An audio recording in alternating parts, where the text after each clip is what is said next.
चक्की पीसती थी रात को।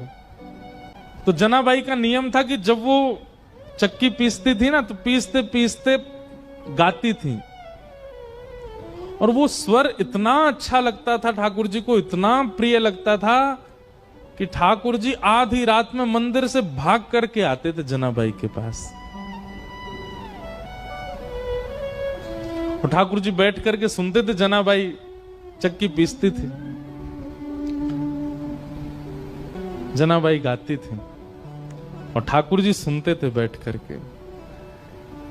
रोज आते थे ठाकुर जी, और रोज जनाबाई गाती थी, और वहीं बैठ करके श्री ठाकुर जी सुनते थे।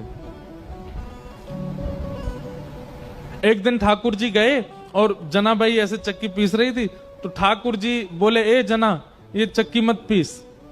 तो जनाबाई बोली, क्यों? ये घर घर घर आवाज करती है, तो तेरा स्वर जो है वो अच्छे से मुझे सुनाई नहीं देता, इसको नहीं पीसेगी, शांति रहेगी, तेरा स्वर स्वच्छंद सुनाई देगा मुझको। आप विचार करो ठाकुर जी को कितना प्रिय लगता है।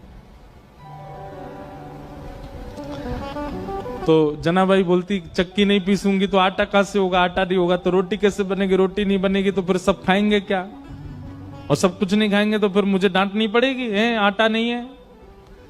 तुम तो बस सुनने आ जाते हो रोज रोज यहां पर, मुझे तो सुबह रोटी बनानी, नामदेव जी पूरा परिवार भोजन करेगा। नामदेव जी की यहां सेवा करती थी ना जनाबाई।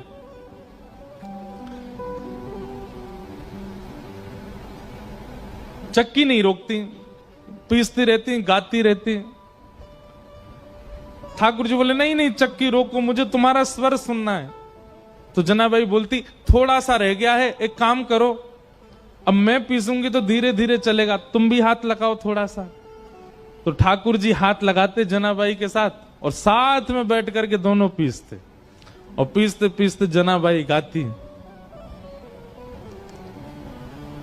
ठाकुर जी को सुनाती।